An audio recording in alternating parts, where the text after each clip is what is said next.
történelem könyvbe, hogy egy évben, és azt mondta, hogy elég volt.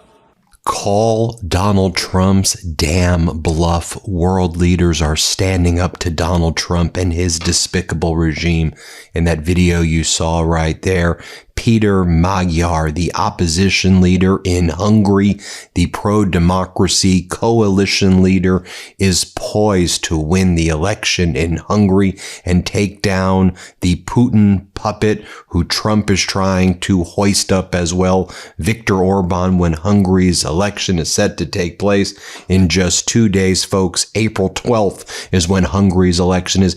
You see the tens of thousands, potentially hundreds of thousands of people who we've been seeing across Hungary rise up in these massive protests against Viktor Orban and standing in solidarity with the European Union, with Ukraine. And this follows J.D. Vance going to Hungary, praising Viktor Orban, telling people to vote for Orban. And it basically had the opposite effect as expected. J.D. Vance's visit to Hungary was the kiss of death for Orban's imploding campaign, as Jay in Kyiv puts it. Peter Magyar of the Tyza party now has a 70% chance of ousting Putin and Trump's puppet Viktor Orban. Call their damn bluff. And you know who's doing a great job and who's always been doing a great job at it? Ukraine President Zelensky. Here's what he posted moments ago. He goes, look, if the sanctions on Russia oil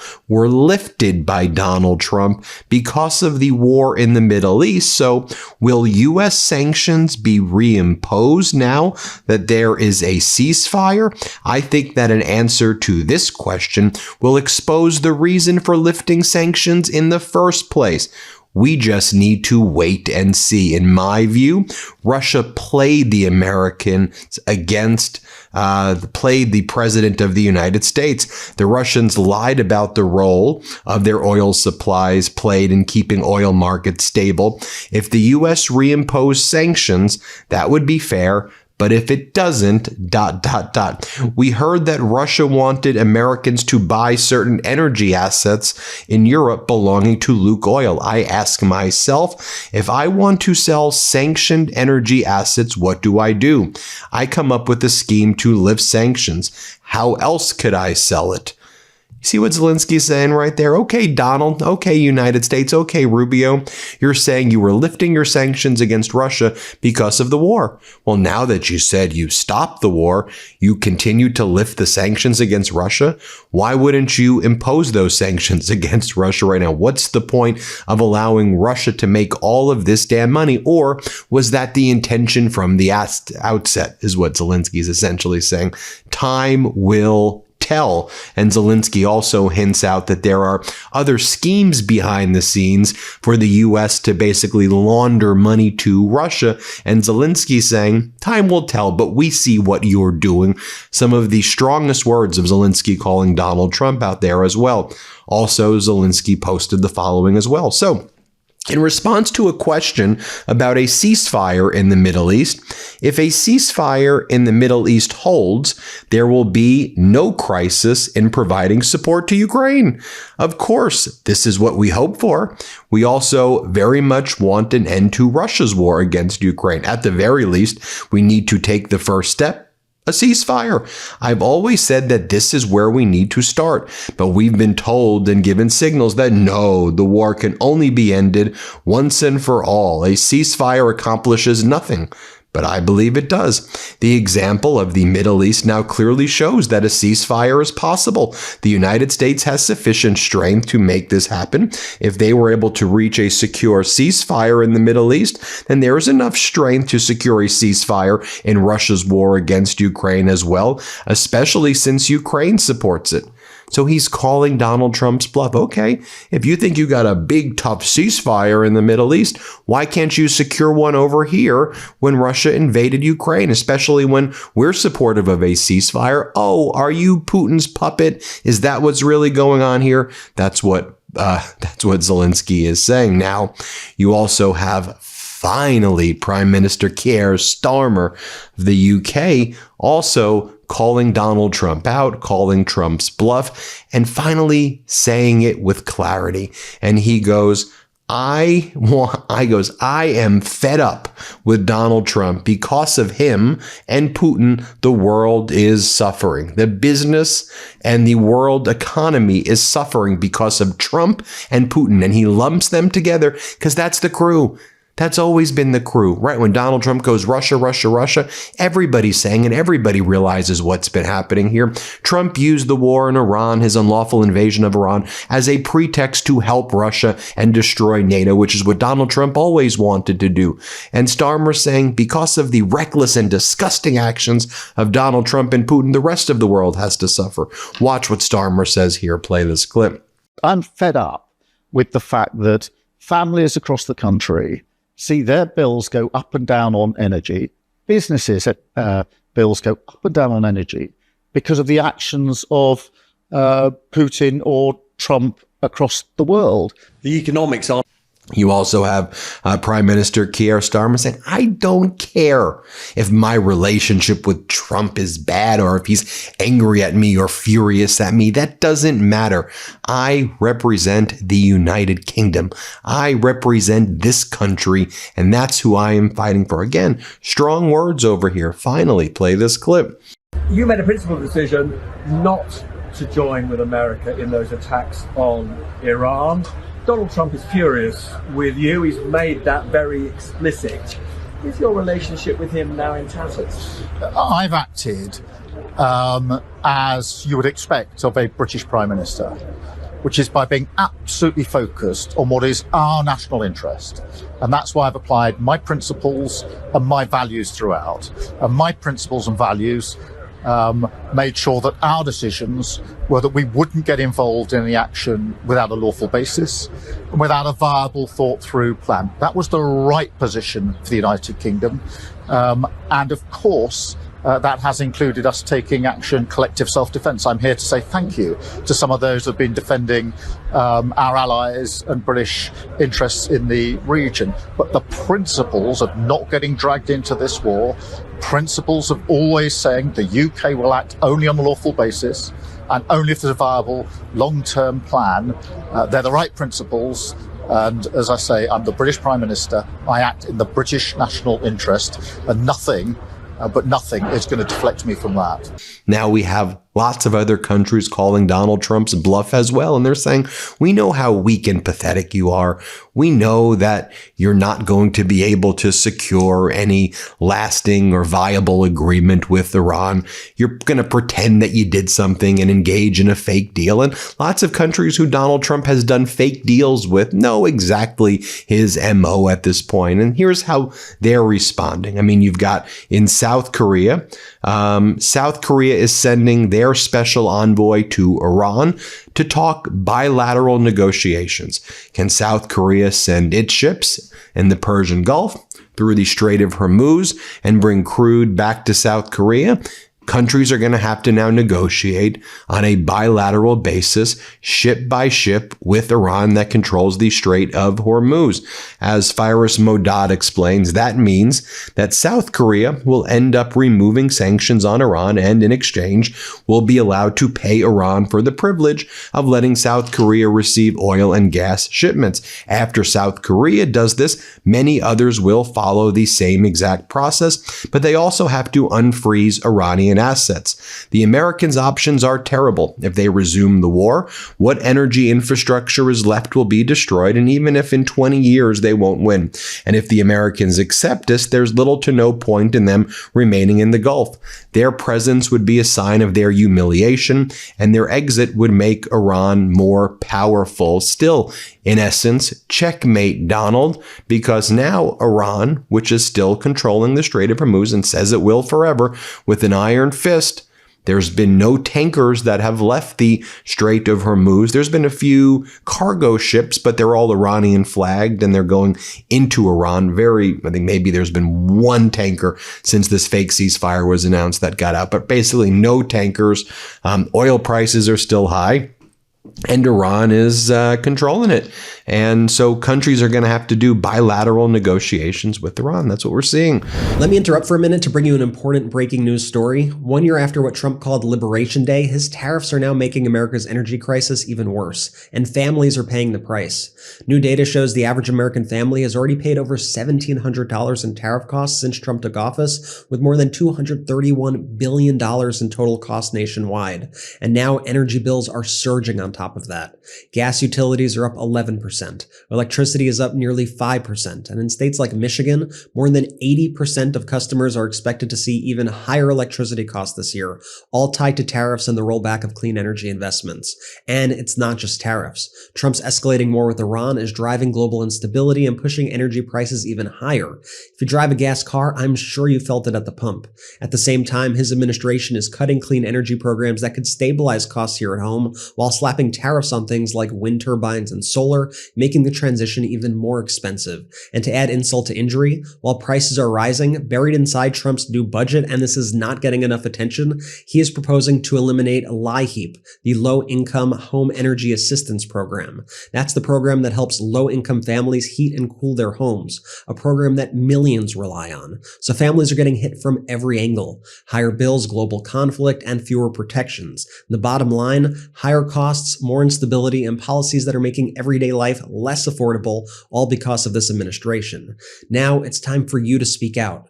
Go to the comments and make your voice heard. What do you think about these moves from the Trump administration? What have your bills look like? Is climate policy important to you? Let me know. I'll be reading all your comments. All right, Ben, back to you. In the meantime, you also have the UAE losing its patience with the United States over the Strait of Hormuz. As the Enforcer account says, it seems that allies are starting to get irritated with the wildly changing stories that Donald Trump keeps putting out about this. And so you have this one account, Amjad Taha, who is in the United Arab Emirates, and he writes, "For the Trump administration to understand, the Strait of Hormuz is not open. The UAE does not and will never accept the Islamic regime in Iran imposing conditions on access. The UAE is not Britain or the EU. It does not accept any terrorist actor restricting freedom of navigation," this account writes. "As for Pakistan, Turkey, and Saudi Arabia negotiating to keep the regime afloat, understand this: no state has a legitimate right to decide who may pass under what terms. That is international law, not a bargaining chip." And so the UAE is flipping out. Saudi Arabia is flipping out. Everybody's looking like, what the hell is Donald Trump doing? Donald Trump just gave up everything? What about all these quid pro quos that we gave Donald Trump? I mean, just think about it. This is Trump's Atlantic City bankruptcies, right? When he's bankrupted casino after casino in the Middle East. This is like a massive Middle East bankruptcy of the Trump organization, because all these countries, right? Saudi Arabia, UAE, Qatar, they all did their quid pro quo deals with Donald Trump. Qatar bought him a jet. UAE put money into his crypto company, and they all bought like Trump hotels, and Saudi Arabia got Trump hotels and Trump this and Trump that, all the pay for play. And guess what? They paid and Donald Trump didn't play. Donald Trump demonstrated that despite having the most powerful military in the world, America's security umbrella in the Middle East is over. And so you had, Trump regime officials, Donald Trump, Marco Rubio, they were livid when lots of Middle East countries were cutting deals with Zelensky in Ukraine, because Zelensky has the anti-drone interceptor technology, the offensive drone technology, the satellite stuff that could be done cheaply in order to deal with Iran's Shahids, FPVs, that are also made with Russia, because Ukraine is probably the top of the world of dealing with drone interceptions and offensive drones and unmanned vessel drones because of the invasion against it by Russia and Ukraine's brilliant ingenuity, and Middle East countries striking deals with Ukraine for security protection. And Trump and Rubio are pissed at like Saudi Arabia and Qatar and Jordan and other countries for cutting deals with Ukraine, because they're like, that's not supposed to happen. You aren't supposed to help Zelensky. We're trying to isolate Zelensky and help Putin. Doesn't it seem like all of this by Donald Trump and his regime has one major benefactor, Putin benefiting more than anyone? And that's precisely what Zelensky was calling out in that post right there. Also, it should be noted that Spain is saying that it will be reopening its embassy in Tehran, becoming the first Western country to do so as part of efforts to encourage peace. Foreign Minister Jose Manuel Albayes has said.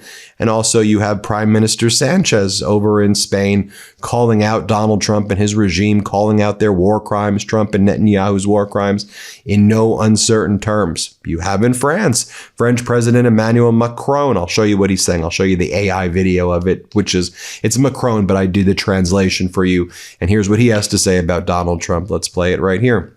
Too much talking.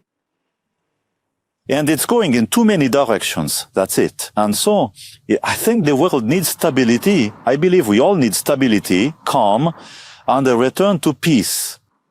And this is not a show. We're talking about peace, about war. We're talking about the lives of women and men. We're talking about the situation of our countries, the risks they face, and we're talking about the economic situation of our countries.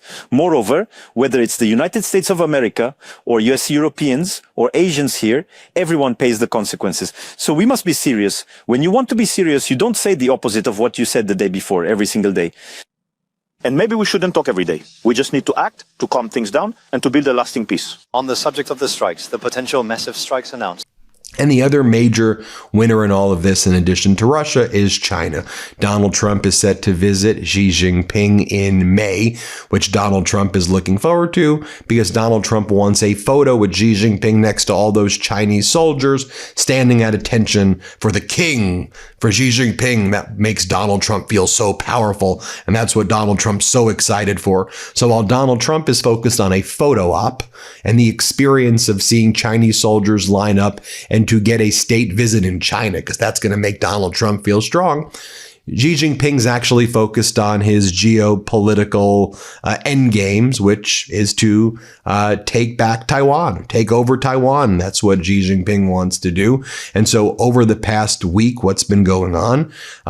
Xi Jinping has Taiwan's main opposition leader over to Beijing. Her name is Cheng Li-woon, and she is a self-styled 6-day journey. She went on what's called a self-styled 6-day journey for peace around China. She is an opposition leader in Taiwan. And while her official position is not having Taiwan join China or have China conquer Taiwan, everybody knows that that's really what she's trying to arrange behind the scenes with Xi Jinping. So she did this tour of China, and lots of people say behind the scenes, China was very influential in putting pressure or just telling Iran temporarily, hey, can you just do this ceasefire with Donald Trump? Make him look like a fool by adopting your 10-point plan, which is basically a 10-point plan of surrender by the United States. And this way, when Donald Trump comes to China, I can more easily press him on just giving up any protection of Taiwan. And also, as this war and as Donald Trump's unlawful and catastrophic war has raged on in Iran, Donald Trump removed lots of weapons, not just from Ukraine and the Ukraine area, but also from Asia. He took anti-air and ballistic missiles from, he took the Patriot systems and the THAAD systems, rather, from South Korea. Weapons that were supposed to go to Taiwan were diverted as well to the Middle East. And I mean, let's face it, Donald Trump and the Trump regime has all but abandoned Taiwan, Japan, South Korea. Do you think that the U.S. will be able to provide a security blanket for Asia after what we just saw they did in the Middle East? I mean, what kind of message does this obviously send to Xi Jinping? It sends a message how weak Donald Trump is. If Iran can take down the United States or fight back and not be destroyed by the United States, China's like, this will be relatively easy. And I think China may be making some moves quicker than it even expected because it sees an opportunity with how weak and pathetic Donald Trump is. And also, one of the things we've been seeing as well, so Russian submarine operators were doing missions by the United Kingdom near undersea cables. and the UK caught them doing this. This was yesterday. UK Defense Secretary had said 3 Russian submarines were in UK waters. To President Putin, I say, we see you. We see your activity over our cables and our pipelines, and you should know that any attempt to damage them will not be tolerated and will have serious consequences. That's coming from UK's Defense Secretary, Defense Minister. We'll keep you posted every step of the way. Hit subscribe. Let's get to 7 million subscribers as world leaders continue to call Trump's bluff. Love this video? Support independent media and unlock exclusive content, ad-free videos, and custom emojis by becoming a paid member of our YouTube channel today. You can also gift memberships to others. Let's keep growing together.